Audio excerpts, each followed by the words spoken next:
Em setembro, um link de um texto do Observador invadiu as minhas redes sociais. Toda a gente partilhava o mesmo texto. O título era: trabalhar até às 18 ou 19 horas todos os dias? Sorry, isso simplesmente não é natural. O autor é, sorte a nossa, próximo orador. Economista, consultor e professor da Nova SBE, é também consultor internacional nas áreas de estratégia, inovação e criatividade. Foi CEO da formação de executivos da Nova SBE e da Angola Business School e trabalhou em diversas multinacionais no Reino Unido, Bélgica e também cá em Portugal. Para nos falar da produtividade e do futuro das organizações, deem as boas-vindas a Nadim Habib, professor da Nova SBE.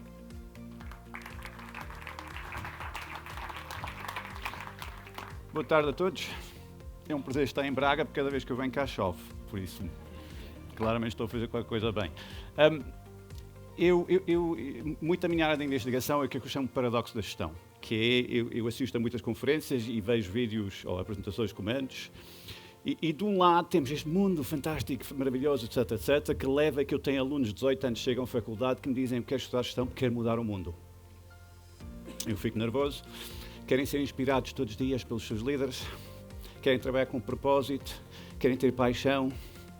E eu tenho de dizer, olha, calma aí, porque quando fores trabalhar vais ver que não é bem assim, ok? Só porque há uma mesa de ping-pong e coisas dessas, isto não é o mundo real. E por isso, é o que é que eu chamo o paradoxo da gestão. Eu vou ao aeroporto, metade dos livros na FNAC são de gestão e aparentemente eu posso ler um livro agora, ser líder, em 6 páginas. Eu posso ver um TEDx em 35 segundos e agora sei liderar equipas de forma apaixonante. Isto deixa-me nervoso. Porque, infelizmente, para mim, a realidade que eu vejo nas organizações não é nada dessas. O que é que eu vejo nas organizações? É o clássico que eu acho que muita gente sente: cheio de trabalho, falta de tempo, sempre em reuniões, nunca tem tempo, o cliente nunca atende, o funcionário não apareceu hoje de manhã, stress, afinal é agosto, posso descansar 3 semanas. E depois eu juro para a minha mulher ou marido que não vou trabalhar nas férias. E o que é que eu estou a fazer? Vou fugindo para a casa de banho para ver o e-mail, porque afinal recebi uma chamada, etc, etc. Isto é uma realidade que eu acho que muita gente reconhece e que eu vejo muito em Portugal, mas também no resto do mundo, que me leva a fazer a pergunta: mas o que é que está a acontecer? Estamos nos tempos gloriosos da disrupção ou andamos todos um bocado perdidos e por isso agarramos a estes conceitos? Porque eu, por exemplo, não acredito em disrupção, nunca vi. E não quero ser crítico, mas a realidade é que, na minha experiência, a mudança é muito mais lenta do que nós pensamos, mas começa muito menos antes do que nós pensamos. Vou-vos dar um exemplo. Airbnb, disruptiva? Não. Se nós olharmos para o plano de negócios dos rapazes do Airbnb, quando começaram, eles queriam vender quartos em casas em que viviam pessoas. Depois vocês iam lá chegar, bater a porta, viviam uma família e vocês iam para um quarto lá dentro e pagavam por isso. A realidade é que ninguém vai para esse. Por isso os rapazes falharam completamente. Tiveram essa sorte, começaram a vender casas inteiras. Por sorte. Não sei se alguém aqui trabalha em gestão, sabemos que sorte é importante. Porquê que tiveram sorte? Porque o mundo começou a mudar há 20 anos, há 30 anos e há 40 anos. O que é que acontece? Por volta de 95, 96, antes da criação da Airbnb, a União Europeia decide desregular o espaço aéreo europeu e começa a dizer à TAP: tu não podes ter monopólio de Lisboa e Porto, tu tens de abrir o aeroporto. E diz isto da British Airways e os outros, e por volta de 2000 começamos a ver novas companhias a aparecerem. Hoje chamamos estas companhias de low cost. 2005 os preços dos voos começam a baixar e pela primeira vez, 2008, 2009, logo a seguir a criação da Airbnb, uma família de 5 pessoas consegue sonhar em tirar férias de avião com dinheiro a sobrar para o hotel. Eu tenho de explicar aos meus alunos que quando eu era miúdo íamos de carro e ficávamos na casa de amigos. Ok? Agora uma família de 5 pessoas chega a um hotel e descobre o quê? Que o hotel não sabia que este tipo de cliente existia. E diz: o melhor que podemos fazer é 2 quartos com a porta no meio. Isto é o melhor. Ou temos uma suíte presidencial por 2.000 euros por noite. E nós, família, dizemos: não, ficamos com os 2 quartos, está bem? E eu olho para a minha mulher, nós temos 3 filhos, e digo: então os putos ficam aqui ao lado e eu fico contigo, não? E ela diz: não. Porque há um minibar com vodka, há uma porta para a rua, é preciso ter cuidado. Eu durmo com 2, tu dormes com 1. 7 noites. A pagar. Não é? Grandes férias. E o meu filho acorda às 5 da manhã e diz: pai, eu tenho fome, vou para o restaurante, desculpe, só começamos às 7h30. Às 5 da tarde, pai, tem fome, desculpe, o jantar só às 8. Chegamos lá às 8, quero uma sopa, só temos coisas finas. Para uma família, o hotel não presta. Ponto. E por isso a minha pergunta é: O Airbnb foi disruptiva, os hotéis simplesmente não viram a mudança que levou 40 anos a chegar. E eu suspeito que é a segunda. Não leva a mal, porque a realidade é que não é que temos jovens gênios que mudam o mundo, mas infelizmente temos empresas que veem a mudança e não fazem nada. E este é o grande desafio que nós temos. É dizer, eu tenho de mudar porque o mundo muda. E pá, isto não é novidade. Eu não sou português, mas quando cheguei a Portugal queria estudar a vossa cultura, porque casei com uma portuguesa. E embora eu levei com uma sogra portuguesa, achei que era bom ler também, não é?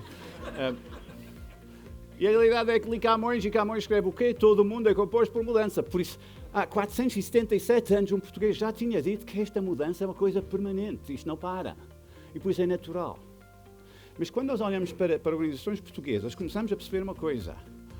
Nós fingimos todos os dias que não há mudança. É uma coisa fascinante. Vou-vos dar um exemplo de uma prática de gestão nacional implementada pelo governo. Quando estive em Braga a última vez, foi prémios para a minha excelência neste edifício, alguns, e estive com o Primeiro-Ministro e perguntei-lhe, olha, esta prática de gestão é a mais estúpida do mundo. Chama-se marcação de férias. Não sei se alguém já passou por isso. Todos os anos, fingimos que o mundo não vai mudar. E pedimos aos nossos funcionários, olha, tens de marcar férias até 31 de março. E os mais inteligentes e corajosos viram-se para o chefe e dizem, mas eu não sei que dias é que vou tirar, sabes? Porque pá, temos um projeto e o cliente pode ligar e não sei o quê. E o que é que o chefe diz? Marque na mesma, depois muda se for preciso. E por isso temos 6 milhões de portugueses a fingirem que sabem que vão tirar férias, a preencherem papelinhos e ficheiros no Excel que não serve para nada. E eu perguntei ao Primeiro-Ministro, olha, mas você recebe um SMS a dizer, já está, o piso está tudo marcado, pode descansar, nada vai mudar. Ele diz, não, então porquê que temos esta regra? Uma regra estúpida, não é? Não é por acaso que no dia depois da marcação de férias é dia 1 de Abril. E eu deixo o caso pendurado aqui para toda a gente perceber o que é que está a acontecer. E por isso, de uma certa forma, uma das coisas que nós começamos a ver é que muitas da maneira que nós trabalhamos é para fingir que o mundo não vai mudar. E por isso, tipicamente, quando eu pergunto aos portugueses porque é que acham que trabalham tanto e produzem tão pouco e não levam mal, mas isto é a realidade, eles dizem, nada, nós não somos organizados, que deve ser a vossa veia católica da autoflagelação, a culpa é minha, não sei o quê, não sei. Não, vocês são muito organizados. Vocês são tão organizados que não conseguem trabalhar, que é uma coisa assustadora, porque imagina a quantidade de tempo a marcar férias e depois mudar férias, depois ter um processo para mudar de férias, com quantas assinaturas depois tem de ser aprovado. Eu sou administrador não executivo de algumas empresas e posso-vos dizer que todos os anos, em dezembro, nas reuniões do Conselho de Administração, discutimos pontos de Natal. Porque todos os anos é importante discutir. Epá, uma regra para sempre. É um pouco como o Carnaval em Portugal também, não é? Todos os anos ninguém sabe bem como é que vai ser. Isto não é gestão, isto é invenção.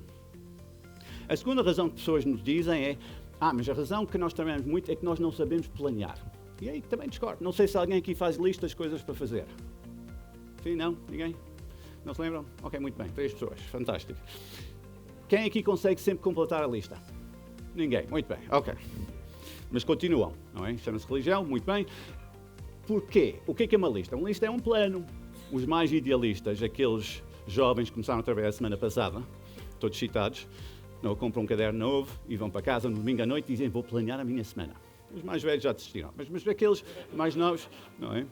Segunda de manhã vou fazer isto, terça à tarde vou fazer isto, quarta vou fazer isto, quinta vou fazer isto, sexta vou pensar, não é? Depois o que acontece? Chegam segunda de manhã e não fazem nada daquilo, porquê? Porque receberam uma chamada que não estava à espera, chamado para uma reunião que não estava à espera, o e-mail que não estava à espera e de repente é sexta-feira. Eu digo, então, estas surpresas acontecem muito. Sim. Quantas vezes por semana? Todos os dias. Quantos dias, quantas semanas por ano? Todas as semanas. Há quanto tempo? Há 10 anos. Vocês viam um estado de permanente surpresa, que é uma coisa fascinante. É sempre a ser surpreendido e por isso muita gente desiste. E aquela lista que era um plano, to do, lista de coisas para fazer, passa a ser uma lista para não esquecer. Eu começo a ter adultos maduros, com experiência, a escrever coisas como fazer compras. Porque eles têm medo que vão esquecer que não há comida lá em casa. Isto mostra o estado mental que nós estamos a viver hoje em dia. E pois, parece que o problema não é a organização nem planeamento. Parece que nós planeamos e organizamos fingindo que não há mudança. E por isso ficamos sempre surpreendidos. E os mais experientes aprendem a gerir esta surpresa permanente e por isso dizem, estou a apagar fogos todos os dias, isto que eu faço, etc, etc, etc, etc. E aí começam a procurar soluções fáceis. Em vez de dizer, não. O meu grande problema é que eu tenho de gerir melhor. Uma das coisas que eu digo sempre, e tento dizer melhor do ministro que eu ouvi uma vez, não é que nós somos maus gestores, mas nós gerimos mal. E isto é o equilíbrio. E nós gerimos mal não por sermos pessoas pouco inteligentes, somos pessoas muito inteligentes, mas porque simplesmente, coletivamente em Portugal, gerir uma organização, ainda para muitos, é considerado uma arte e não uma ciência. É uma arte. E por isso temos artistas. Em vez de ser uma ciência, que é uma receita, e se seguis a receita, funciona. Ponto. E isto é um problema, porque quando eu tenho a cultura de arte e não a cultura de ciência, o que é que acontece? Qualquer opinião é válida. E é interessante porque eu trabalhei uma lista de 15 práticas de gestão que trazem resultados sempre. É daquelas coisas que eu digo aos alunos: se fizeres estas 15 coisas, tens resultados. O espantoso é a quantidade de pessoas que não fazem. Porque todos dizem, no meu negócio não funciona. Aqui é diferente. É uma empresa familiar, isto não dá.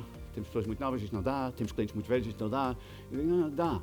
Porquê que não queres? Porque tipicamente, o que é que nós vemos muito no sul da Europa é que a figura do gestor é herói. Não é?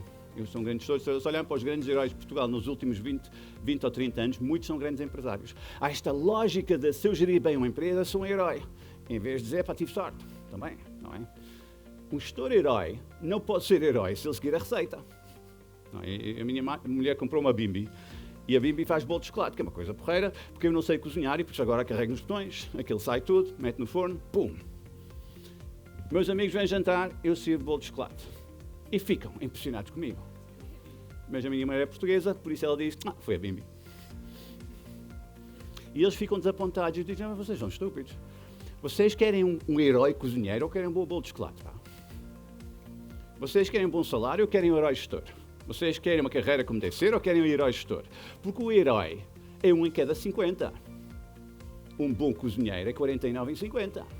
O que é que nós queremos para a nossa economia? E isto é um grande desafio que, para mim, temos de trabalhar e nada contra a apresentação anterior, porque acho que ele tem razão em muita coisa que ele diz, mas nós temos de ter muito cuidado de não pensar que vamos criar uma nova geração de heróis com novos desafios, em vez de dizer, não, vamos criar cozinheiros que sabem seguir receitas, por amor de Deus. E a receita não é fácil, mas ela existe. Quando nós falamos em gestão, começamos a perceber que alguma coisa mudou entre a minha geração e a geração a seguir. Eu tenho 52 anos, eu sou daquela geração em que o meu pai me dizia, para ter sucesso tens de trabalhar muito. Não sei se alguém já ouviu isso ou já disse isso. Alguém já disse isto aos seus filhos? Não? Já desistiram, é isso? Não, estou a ver 3 senhores lá atrás e disse isto com base em evidência e ciência ou inventou aquilo? Inventou, é isso que eu pensei. Muito bem. Soa bem, não é? Fica bem, trabalha muito, puto, bora. A realidade hoje não é verdade. Nos anos 70 e 80, trabalhar muito dava sucesso. E nós tínhamos uma correlação muito forte em quem trabalhava muito e quem tinha sucesso. Porquê? Porque eu tenho de explicar às pessoas que o empresário dos anos 80, para marcar uma reunião, enviava cartas.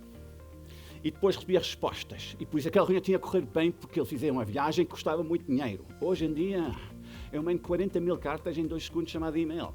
É muito mais fácil fazer negócios de hoje do que os anos 80. Pois hoje não é preciso trabalhar muito. Hoje, se eu estou a trabalhar muito, não estou a ter sucesso. Este é o grande problema. Hoje eu tenho de ser inteligente. E isto não quer dizer que eu antes não era inteligente, mas antes tinha muito menos desafios de inteligência porque quem trabalhava mais ganhava. Hoje não é bem assim. E porquê? Porque o mundo mudou.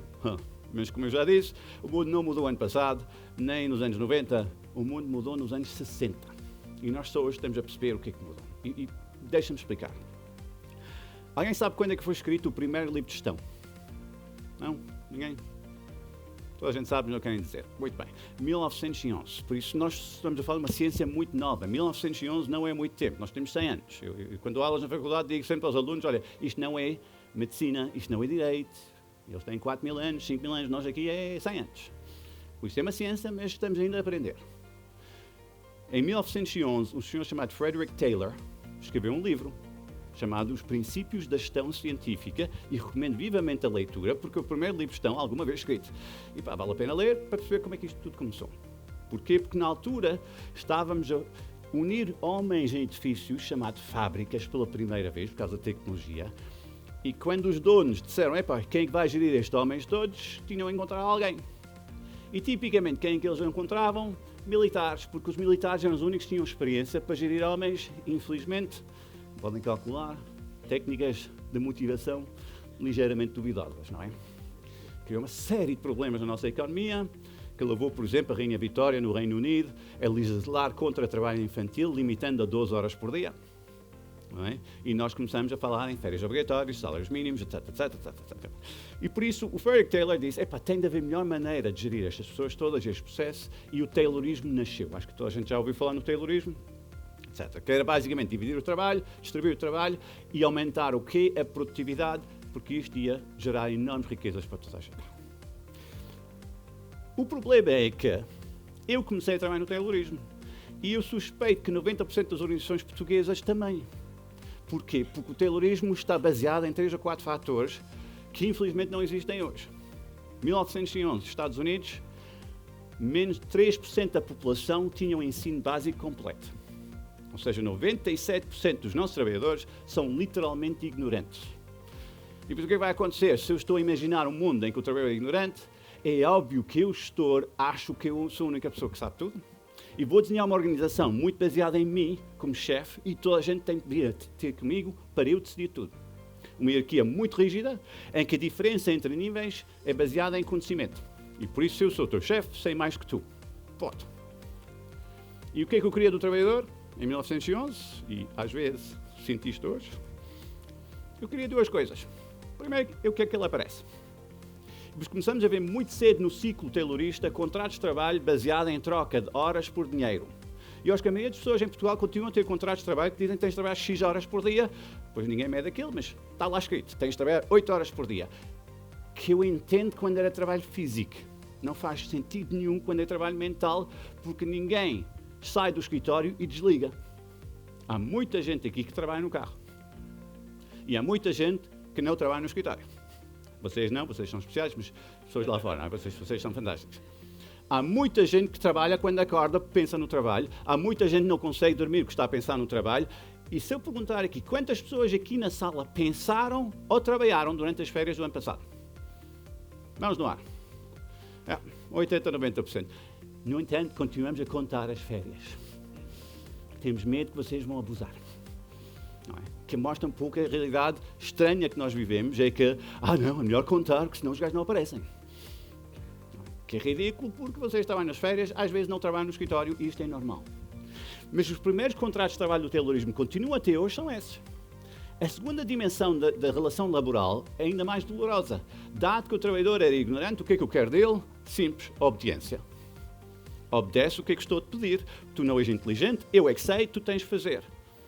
E por isso nós chamamos na altura estes trabalhadores empregados. Não é? Quando nós perguntamos o que é um empregado, é um especialista em obediência. É muito bom nisso. Eu digo, senta-te, ele senta-se. Alguém pergunta o que estás a fazer? Estou sentado. Porquê? Porque o patrão mandou. Toma. E foi esta geração que inventou o conceito de equilíbrio de vida profissional e vida pessoal. Porquê? Porque quando eles saíam de casa para ir trabalhar, a vida parou. E depois ela voltava a ligar quando saíam do escritório. É muito diferente da geração de hoje. Porque a grande mudança que nós vimos no mundo foi nos anos 50 e 60, quando a maioria das economias desenvolvidas, Portugal incluindo, decidiu investir fundamentalmente num sistema de ensino básico e secundário gratuito universal para todos. E isto mudou muito o nosso país. Quem aqui tem filhos? Okay. Quem aqui tem filhos obedientes? Uma pessoa levanta a mão, não sabe, não faz mal. Não é?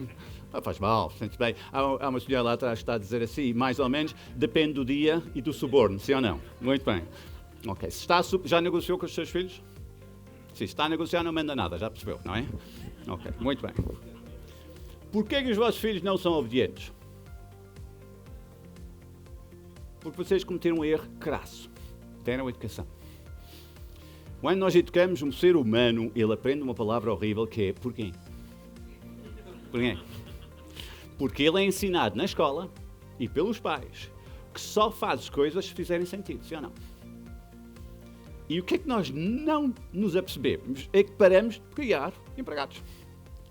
E começámos a criar pessoas que começaram a entrar nas empresas nos anos 80 e 90 e quando não encontraram espaço nos anos 80 e 90 foram onde? Foram para fora. Não é? Que disseram o seguinte, eu não consigo obedecer. Não é? Eu tenho isto nos meus miúdos, olha, arruma o teu quarto, porquê? Não é? para fazer este trabalho de casa. Ah, não preciso de um quarto arrumado para fazer trabalho de casa. E eu fico naquela, o que é que eu faço agora, não é? Pior, eles acham que fazem parte do Conselho de Administração. Lá em casa, o meu filho de 9 anos, que é o mais novo, eu chego a casa e digo, olha, põe os sapatos e ele porquê? Vamos jantar fora. Onde? Porque ele acha que tem direito a participar na decisão. Sim ou não? Isto é assustador, mas é bom. E por isso um dos grandes desafios que nós vivemos é que muitos de nós desenhamos organizações para trabalhadores que precisavam de aprender no trabalho. Uma progressão lenta, em que eles provavam que eles conseguiam implementar o que é que nós fazíamos e lentamente eram providos e depois educamos as pessoas. E agora não dá. Porque estes jovens entram nas vossas empresas muito mais inteligentes que nós éramos e nós não sabemos o que é que fazer com eles. Nós ficamos a olhar para eles, algumas empresas chamam isto de millennials, não é? Temos um miúdo recém-licenciado com 2 dias de experiência sentado na reunião a opinar, não é? Por que é que não fazemos assim? Eu tive uma ideia e nós mais velhos olhamos para eles e oh puto, não é? Tens esperado 10 anos antes de abrir a boca, não é? E por isso um dos desafios que nós temos na nossa organização é que temos um talento diferente e nós não sabemos extrair valor deles. E nós estamos a ter dificuldade em como fazer, porque muitas das nossas regras de organização não funcionam para pessoas inteligentes. E isto é um desafio que nós até sobrevivemos nos anos 80 e 90, porque tivemos uma geração agradecida por ter emprego, por isso calou-se, mas hoje em dia não dá. Não é? Mas se os nossos funcionários tornaram-se mais inteligentes, os nossos clientes também. Eu gostei muito do foco no cliente nas primeiras 2 apresentações, mas o que é que os dois não disseram? É uma coisa que acho que toda a gente sente. O cliente é uma pessoa horrível. Sim ou não? Não levam mal. Ninguém gosta do cliente. Porque senão passavam um fim de semana com eles. Não é? O cliente é um chato que estraga tudo. Porque em 1911 o cliente era ignorante e um cliente ignorante é a melhor coisa do mundo. Ele vem para a loja e diz, eu quero um carro azul, nós dizemos, não queres verde. E ele, está bem, obrigado. Posso ter um carro verde? Não, não há em stock. Então, volto para a semana. Está bem, obrigado. E uma semana depois, lá estava ele. Olha, por causa do carro verde. Ainda não chegou, porquê que não ligaste, pá? Volto para a semana. Está bem, obrigado. Eu cheguei em Portugal em 91. Eu moro em Cascais, precisava de uma linha telefónica. Disseram o seguinte, olha, 6 meses. Mas se quiseres apressar a coisa, vai até Lisboa, Fórum Picoas, entrega os papelinhos lá na sede da PT e conseguem cortar 2 meses. E lá foi eu, cheio de papelinhos, etc. Esperei 4 horas, o senhor carimbou aquilo tudo, até papel azul e branco na altura, a pessoa tinha a escrever à mão coisas, e depois ela disse, 4 meses. Eu, muito obrigado. Porque eu era destes clientes, não é? E estes clientes eram bons, porque um cliente ignorante permite-nos desenhar uma organização em que nós dizemos ao cliente, olha, calma aí lá fora, quando nós acabamos, vais beneficiar. Por isso, eu não vou te envolver muito nas coisas, porque tu és ignorante, mas o que é que vou-te dizer é, se tudo correr bem, tu no final vais beneficiar. E o cliente tornou-se pouco importante. Se querem ver um pouco negócios, tinha este tipo de cliente, olham para a banca portuguesa. Eu gosto muito da banca portuguesa porque ela diz que quer pôr o cliente no centro. No entanto, os horários de abertura do banco está desenhado para um gajo não aparecer. Não é? Eu vou abrir as portas quando começas a trabalhar, depois vou fechar quando sais do escritório, assim não apareces. Sim ou não? Eu ainda não percebi o horário do banco, mas é isso. Mas são coisas básicas que a pessoa olha para aquilo e diz, não, isto não funciona para mim. A realidade é que estes clientes eram bons porque permitiram às organizações desenvolver uma tecnologia de gestão chamada eficiência. Alguém já utilizou esta palavra? Nós temos de ser eficientes, eu ouço isto muito todos os dias. Ok, o que é eficiência? Alguém sabe? Não? Sabem, mas não querem dizer? Toda a gente já sabe. Ok. Eficiência é remover ineficiências. É remover o in. Porquê? Porque todos os processos são ineficientes. Porquê? Porque para eu ser eficiente, eu tenho de saber o que é que vai acontecer amanhã. É simples. Pensam da seguinte forma. Um restaurante que sabe quantas pessoas vêm amanhã consegue ser mais eficiente do que o restaurante que não sabe. Se souber o que cada pessoa vai comer, consegue ser ainda mais eficiente. E se eu souber a que horas cada pessoa aparece, a eficiência é brutal, sim ou não? Em 1911 era fácil ser eficiente porque o cliente fazia o que é que eu mandava-lhe fazer. Espera uma semana, espera 10 dias, depois volta amanhã, faz isto, etc, etc. hoje, vocês têm os clientes mais mimados do mundo. São os vossos filhos. Ok? São os piores do planeta. São educados, são qualificados e são arrogantes. Não levam a mal? Eu não gosto de clientes. Mas eu gosto de ser cliente. Dá um poder impressionante. Não é? E nota-se muito quando nós olhamos para três gerações de clientes. Eu gosto de ver 3 gerações entrar no restaurante, não é? Uma família grande, vem o avô, vem o pai, vem o filho. O que acontece? Vem a comida, não é grande coisa. O avô come. É comida, come-se. O pai refila, mas só para a mulher. E o miúdo chama o empregado. Porquê? Porque isto está a acontecer cada vez mais. Estamos a criar uma geração cada vez mais inteligente, cada vez mais confiante e, por isso, cada vez mais exigente. E ela está a exprimir isto na maneira que ela age, no trabalho, etc, etc. Isto está a criar problemas enormes, porque muitos dos nossos processos são desenhados para o cliente eficiente. E a nossa empresa tem problemas com isso, porque o cliente previsível já não existe, mas eu quero fazer previsibilidade. Eu adoro isso, eu adoro quando as pessoas fazem previsões de vendas. Nós sentamos em novembro fazer o orçamento de 2020 nas empresas em que eu sou administrador e dizem-me, nós vamos vender estas coisas todas em 52 mercados diferentes. Eu, epá, como é que vocês sabem? Não sabemos. Então fazem isto porquê? Porque é melhor, temos de ter qualquer coisa. Não é? E eu suspeito que nós caçamos vendas em vez de prever vendas. Ou seja, nós fazemos previsões mais como objetivo e depois caçamos aquilo, em vez de dizer, não, eu conheço os clientes tão bem que eu sei o que eles vão vender. E isto é um sinal para a minha geração, a nossa maneira de trabalhar continua a ser válida. Não, vimos hoje na DOT, vocês podem no Instagram fazer experimentação. Há décadas que nós visitámos clientes importantes e dizíamos, olha, este é um protótipo do produto novo, o que é que achas, etc, etc. Isto não muda. A base é a mesma. O cliente é diferente. E por isso nós temos de ser diferentes.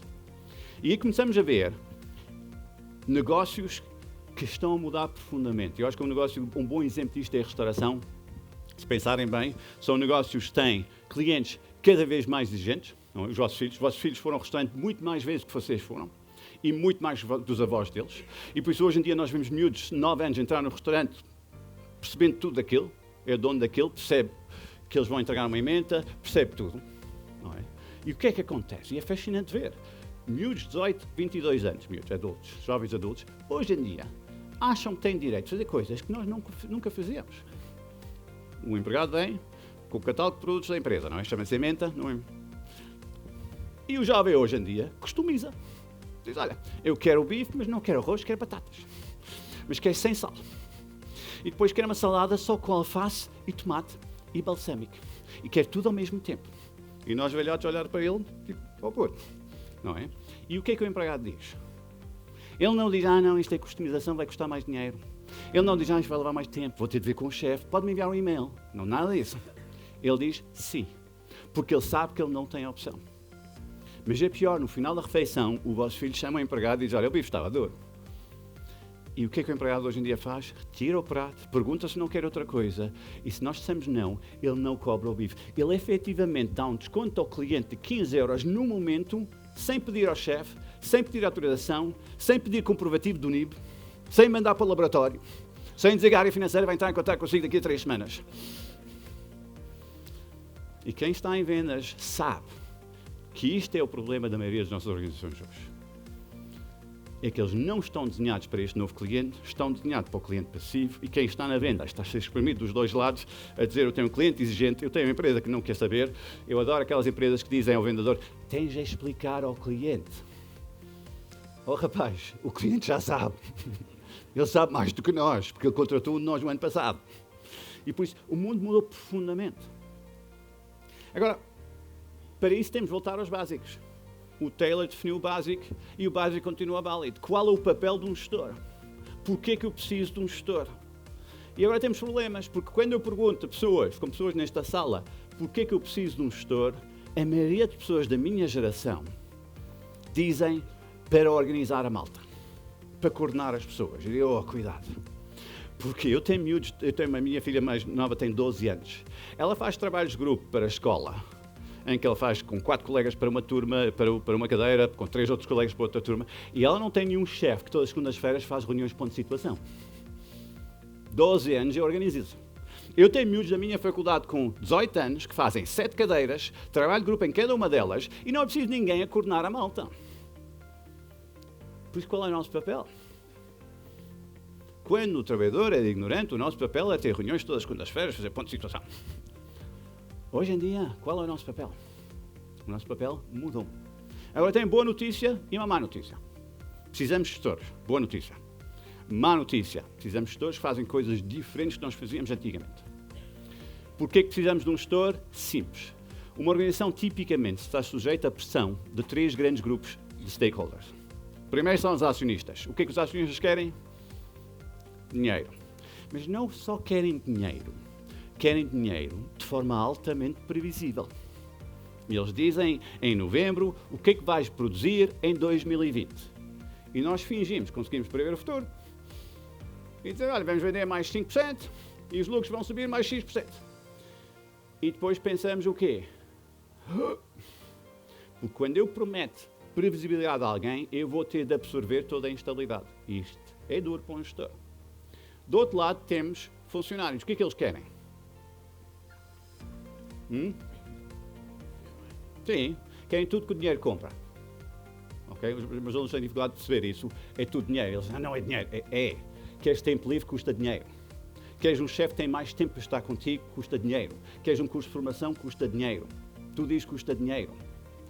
Por isso, eu preciso de dinheiro para eles, mas eles querem outra coisa também. Querem dinheiro de forma altamente previsível. Eu adoro aqueles miúdos na minha faculdade, estão lá na feira de emprego, há uma empresa que tem um stand e o miúdo vai lá perguntar: se eu me juntar à vossa empresa, o que eu posso esperar daqui a 5 anos? E eu vejo, coitado do recrutador, olhar para eles e sei o que ele quer dizer. Ele quer dizer, puto, sei lá. Não sei se a minha empresa vai estar cá daqui a 5 anos, pá. Não é isso que ele diz, ele mente um pouco. Ele diz, se tudo correr bem, daqui a 2 anos és promovido para supervisor. Se tudo correr bem e fizeres esta formação, pode ser promovido para diretor, etc, etc. Porquê? Porque nós estamos a tentar dar ao acionista dinheiro e previsibilidade, ao funcionário dinheiro e previsibilidade, e o que é que o cliente quer? Adivinharam, quer tudo que o dinheiro compra, melhor apoio de cliente, melhores descontos, melhor marca, melhor garantias, melhor qualidade, e quer isto de forma como? Altamente previsível, quando é que vão entregar, a que horas é que vai ser, coisas dessas, não é? E por isso o problema é que nós gestores estamos aqui no meio, porque cedemos a mais para o acionista, não conseguimos pagar salários decentes e a empresa entra em espiral negativa porque não consigo contratar pessoas e o cliente sofre. Se eu ceder a mais ao cliente, o cliente torna-se mimado, eu não tenho rentabilidade, o acionista entra e muda a organização que precisa de retorno. E por isso o grande problema de gestão hoje em dia é que nós gerimos equilíbrios. Nós não fazemos nada a não ser gerir estes 3 equilíbrios. E como é que fazemos isto? Gerimos 2 coisas. Gerar lucro e lidar com imprevisibilidade. Este é o papel de um gestor. 2 coisas, só isso. Eu vou gerar lucro e vou lidar com imprevisibilidade. Se eu fizer isto bem, eu tenho uma carreira de sucesso. Como é que uma empresa gera lucros? Simples. Melhorando a produtividade. O que é produtividade? É uma coisa que nós lutamos muito em Portugal para melhorar. Produtividade é aumentar o volume de produção pelas mesmas horas. Porquê? Porque se uma empresa melhorar a sua produtividade, as vendas sobem, os custos não sobem, os lucros sobem, que liberta dinheiro para ou dar ao acionista, ou investir em carreiras, ou investir no cliente. E eu preciso disto para dar sustentabilidade à minha empresa. Como é que eu aumento produtividade? É o que é que estou a produzir por hora. Simples. Há 3 maneiras. Produtividade é produção por hora a dividir por custo por hora. E por isso é uma fração, não vou entrar em matemática avançada, mas é muito simples. Há 3 maneiras de melhorar a produtividade. Maneira número 1, mais fácil, chama-se gestão a vietnamita, é os primeiros salários. Ok? A lógica é muito simples. Se eu pagar mal às pessoas, eu sou mais competitivo. E primeiro pago mal e depois começo a exigir mais horas de contratualizado. O que é interessante em Portugal é que nós estimamos que pessoas trabalham mais 18% do que está no contrato. E isto é um custo escondido, que basicamente são pessoas a oferecer dinheiro ao acionista. A dizer, olha, toma lá, obrigadíssimo, etc, etc. Que é um problema, porque é um problema escondido que não está a ser discutido, que é nós não estamos a conseguir gerar melhorias de produtividade e por isso salários estão a ser espremidos. E como é que fazemos isto hoje em dia nas organizações mais modernas? Chamamos headcount, exprimimos headcount. Vou ter menos funcionários que eu preciso, isto tipicamente melhora a produtividade, mas impacta-me profundamente na minha organização. E por isso isto não é sustentável, como podem calcular. Não é? Mas há maneiras de melhorar isso. Vou-vos dar um exemplo. Há dois processos na hotelaria. A hotelaria portuguesa, por exemplo, tem baixas produtividade. É terrível. É um negócio, não vou dizer mal gerido, mas geralmente mal gerido e é escondido pelo facto de termos muito turistas, por isso temos muito volume e por isso a ineficiência é escondida, não é? A realidade é que a hotelaria portuguesa e muita latina continuam com duas práticas de gestão completamente estúpidas. Uma chama-se check-in. Não sei se alguém já passou por isso. É fascinante que eu consiga entrar num avião via check-in online, mas o hotel eu tenho de ir falar com o senhor, dar o meu passaporte, assinar, escrever o meu e-mail à mão. Que é um processo que não é nada agradável para mim nem para ele. Nunca vi alguém na hotelaria dizer o meu sonho de carreira é ser o melhor check-inner do mundo. Por isso é um processo que o cliente não quer, que o funcionário não quer e custa dinheiro. No Norte da Europa, já é automático na maioria das organizações, já é feito como nos aviões, e o que é interessante é que conseguem no processo de check-in online fazer upsell. Olha, já que estás a fazer check-in, não queres mais um spa, mais uma massagem com 20% de desconto, não queres já marcar a refeição, etc, etc. Eliminamos este pós-trabalho, permitindo pagar aos outros funcionários mais para terem um papel muito mais virado para este novo cliente, muito mais brutal. Isto é uma boa maneira de olhar para a produtividade. E pessoas dizem, segundo processo irritante, check-out. Não sei se alguém já passou por isso. Não é? O que é que eu adoro de manhã é fazer fila atrás 40 chineses para dar o meu dinheiro. Não é? Melhor experiência. E depois, como é que foi a sua experiência? Horrível. Não é? Eu já testei em alguns hotéis sair sem pagar. Eles depois encontram, mandam um e-mail. Olha, esqueceu-se de pagar. Eles mandam-me lá o NIB, eu pago. Eles estão a ver? Inventei online check-out. Agora é só implementar. Está feito. Não preciso envolver pessoas, etc, etc. Um dia vou tirar a televisão do quarto e ver o que eles fazem. A segunda maneira de melhorar a produtividade requer um gestor ligeiramente mais sofisticado. Repare bem, o primeiro só precisa saber custos baixos. Quando ele vende produto ao cliente, ele só barato. O segundo é, ele começa a olhar para as suas pessoas e diga, como é que eu posso poupar horas das minhas pessoas? Horas que eles estão a gastar em coisas que não acrescentam valor para ninguém. Porque se eu libertar estas horas das pessoas, preciso de menos pessoas que vão produzir mais. Isto requer um gestor que tem muito cuidado na maneira que eles trabalham. E o exemplo que eu gosto de dar é que é uma empresa que eu conheci, que vende automóveis, e é interessante porque descobrimos que eles não conseguiam aumentar as vendas.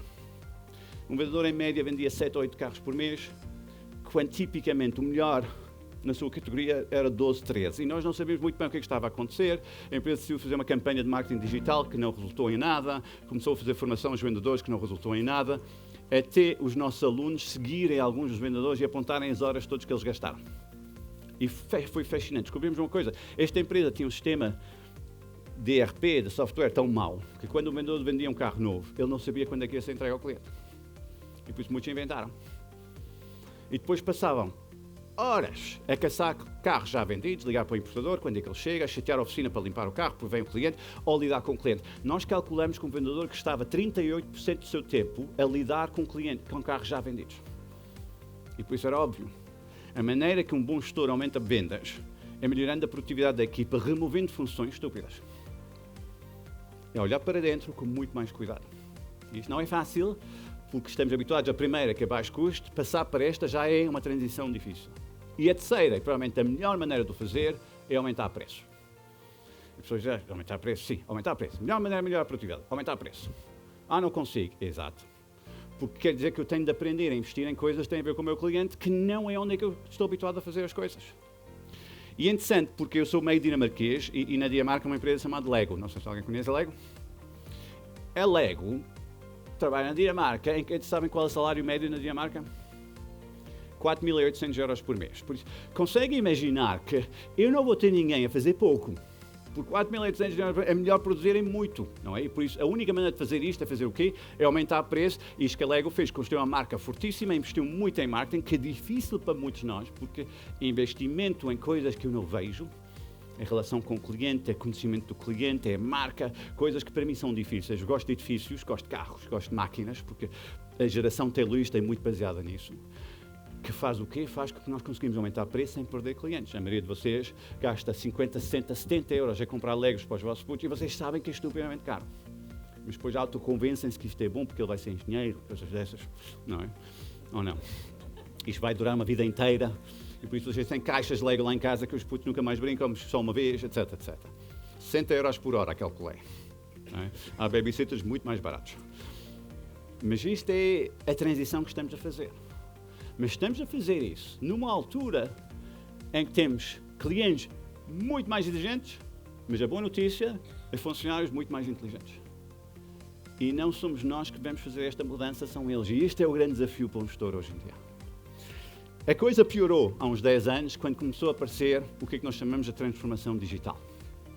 No início, quando nós comprámos computadores nos anos 80 e 90, muito a antiga escola, um computador elimina pós-trabalho, é porreiro, vou poupar dinheiro. Não sei se alguém se lembra destes tempos. Não era bom para quem perdeu o emprego, mas para o gestor era uma coisa boa. Com Excel eu preciso de menos 6 pessoas na área de contabilidade, esta era muita lógica, não é? O problema é que nós esquecemos que a transformação digital mudou a estrutura da nossa economia. Antigamente havia grandes empresas que concorriam com grandes empresas. E depois havia pequenas empresas que concorriam com pequenas empresas. Pensa uma loja de fatos e um alfaiate. E o alfaiate dizia o seguinte: eu não concorro com a loja de fatos. E a loja de fatos dizia: eu não concorro com o alfaiate. O digital mudou isto tudo. Pela primeira vez, o digital permite ao alfaiate concorrer com a loja. Pensam, ganhar escala. Pensam no Airbnb. Vocês hoje, com um apartamento em Lisboa, concorrem com cadeias de hotéis. Que é uma coisa impossível antes do digital. Vocês ganham músculo e escala por causa do digital. E depois uma pequena empresa já ataca os grandes, porque consegue comprar a escala. E uma grande empresa consegue comprar velocidade e personalização, que era do alfaiate, que dizia: não, vou fazer um fato à tua medida. Hoje em dia, numa grande empresa, eu posso fazer isto também. Posso fazer customização para as massas. Vocês vão ao continente hoje, e alguns continentes têm sushi, fruta descascada e coisas que não são do modelo clássico do supermercado, que era volume e standardização. E depois, de repente, temos muito mais concorrentes, mas temos muito mais oportunidades. E não é por acaso que andamos todos um bocado perdidos, porque toda a gente fala em oportunidades, eu sinto muitas ameaças. Toda a gente fala em talento, mas eu não percebo os putos. Toda a gente diz que o cliente é fantástico e eu odeio. Não odeio, mas ele irrita. Não é? Ele muda de opinião, depois não quer, não sei o quê. Porque este cliente também é muito emocional. Eu olho para os meus filhos são brutalmente inteligentes, mas estive no aeroporto de Bruxelas ontem com a minha filha mais velha, ela tem 22 anos, mestrada em gestão, inteligente, e ela disse: pai, eu tenho sede, quer comprar uma garrafa de água, toma lá 5 euros, e ela voltou sem água. O que aconteceu? 3 euros, diz ela. Mas então, não vou pagar 3 euros para a garrafa de água. Diz a miúda, compra uma mala de 120 euros na Lola e Bimbo, o que é que eles chamam-se, não é?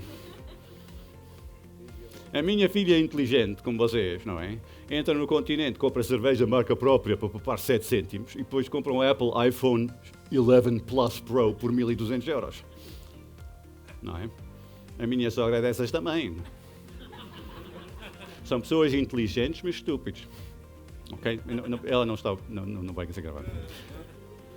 Minha sogra não bebe açúcar no café. E por isso, quando nós vamos a um café, ela pega no açúcar, põe numa mala para o bolo. Aparentemente depois leva para... Não sei se alguém aqui faz isto. Muito bem. E eu olho para ela e digo: olha, isto é estúpido. Ela: não, sou poupadinha. Eu: não, é estúpida mesmo. Deixa-me explicar. Se nós olharmos para isso do ponto de vista de produtividade, começamos a ver o problema. É que se ela não está a gastar dinheiro em açúcar, mas eu peguei nos pacotes todos de açúcar que eu tinha lá em casa, pus os miúdos a encher uma coisa, e posso dizer, para encher 1 quilo, levou perto de 50 minutos. Ou seja, 50 minutos para 1 quilo de açúcar, 1 quilo de açúcar são 60 ou 70 cêntimos. Por isso, ela basicamente está a se remunerar 70 cêntimos a hora, enquanto paga uma senhora para engomar 8 euros a hora. Poupadinho era comprar açúcar e engomar. E isto é o nosso grande desafio, é sair da caixa do taylorismo de poupadinho e começar a pensar produtividade.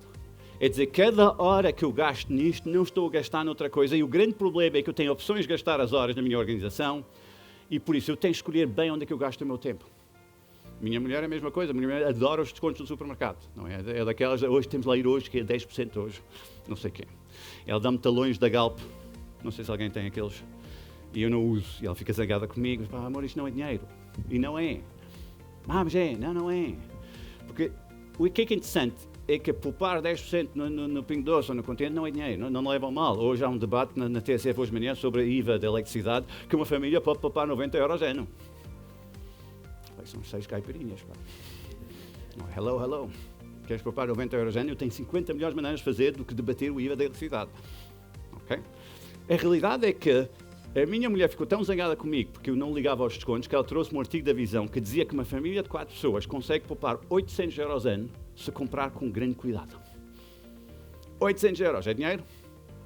Ok. 1h30 por semana de compras. Ligar o cérebro. 52 semanas por ano são 80 horas. No mínimo. Ok? 10 euros a hora. E depois dizemos, amor, num ano poupas 800 euros. 80 horas de trabalho. Mas o ano passado ela comprou um carro por 40 mil euros. Ela podia, numa decisão, ter comprado um carro por 32 mil euros, sim ou não? Quanto é que ela poupava? 8 mil. Que são 10 anos de compras no Relax. O que é mais fácil? E nós, como gestores, temos seguido a caixa de antigamente, porque quando trabalhamos com escala, quando trabalhamos com talento e quando trabalhamos com clientes exigentes, o nosso foco na produtividade traz muito mais resultados do que o nosso foco nos custos, que é muito daquela que era antigamente. E o grande desafio da transformação não é dos jovens, é da minha geração.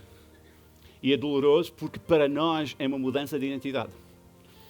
A minha identidade tem a ver com o meu trabalho, não é? Eu, como pai, lá em casa, acordava cedo todos os dias e faz parte da minha identidade.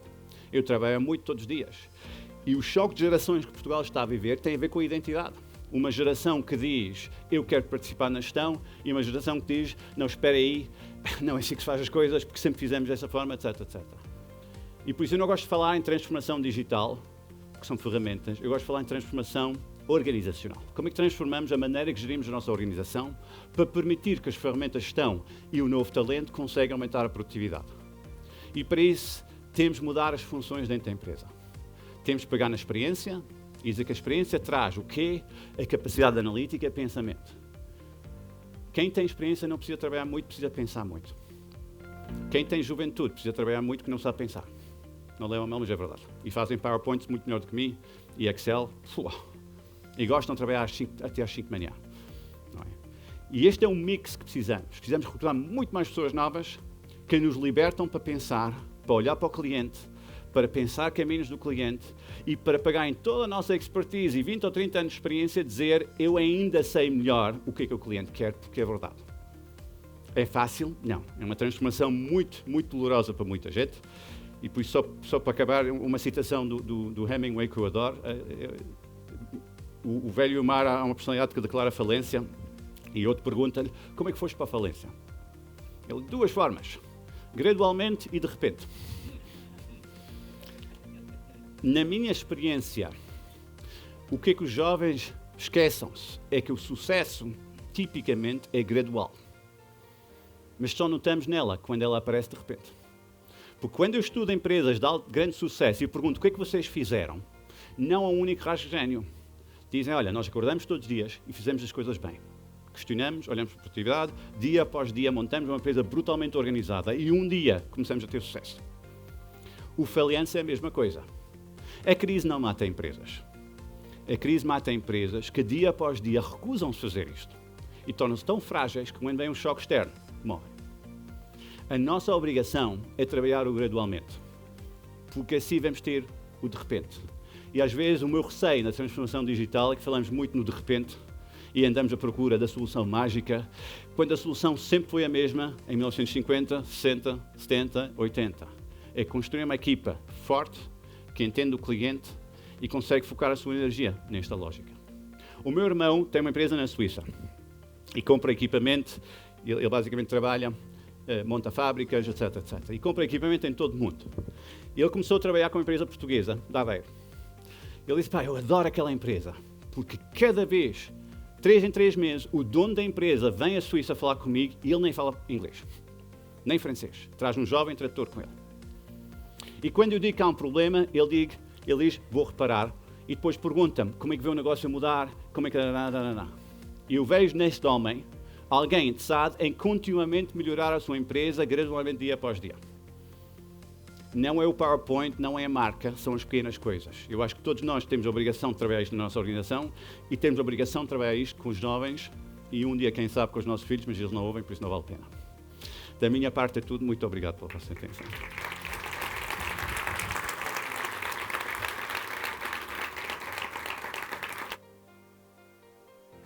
Obrigada, professor. Tive aqui um percalço. Há 2 perguntas para si. Ok, cool.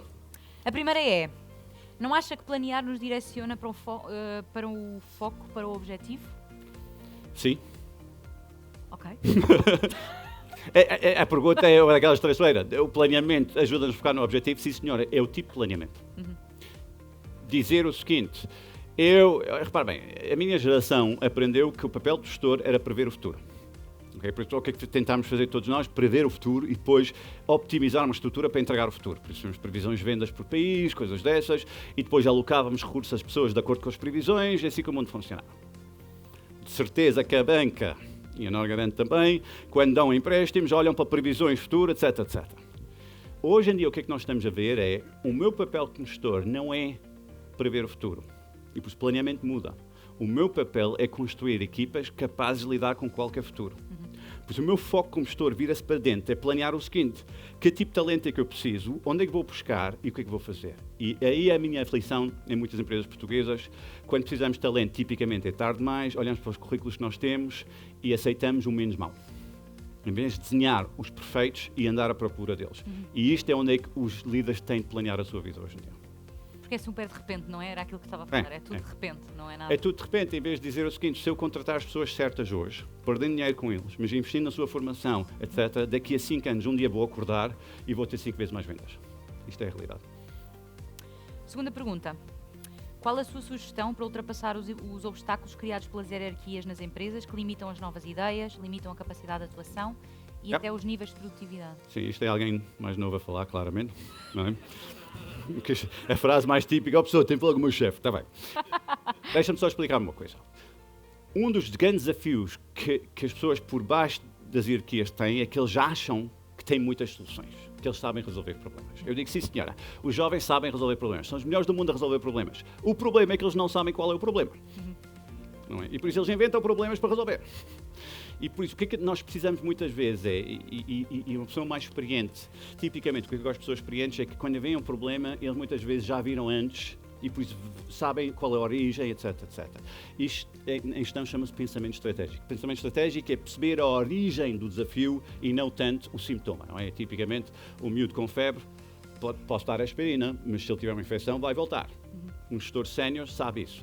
E o que é que acontece muito nos jovens? É porque eles são muito desenhados para a solução e não sabem discutir mais profundamente o problema, eles não conseguem ter uma conversa com a hierarquia e a hierarquia desliga deles. Não é? E depois a hierarquia começa a dizer, pá, estes miúdos não têm foco no gestão, são muito distraídos, perdem interesse rapidamente, não têm disciplina, etc, etc. E por isso eu digo sempre às pessoas, podes não gostar das regras da tua empresa, podes não gostar do processo da tua empresa, mas as únicas pessoas que têm direito a questionar isto tudo são aquelas pessoas que cumprem a 100%.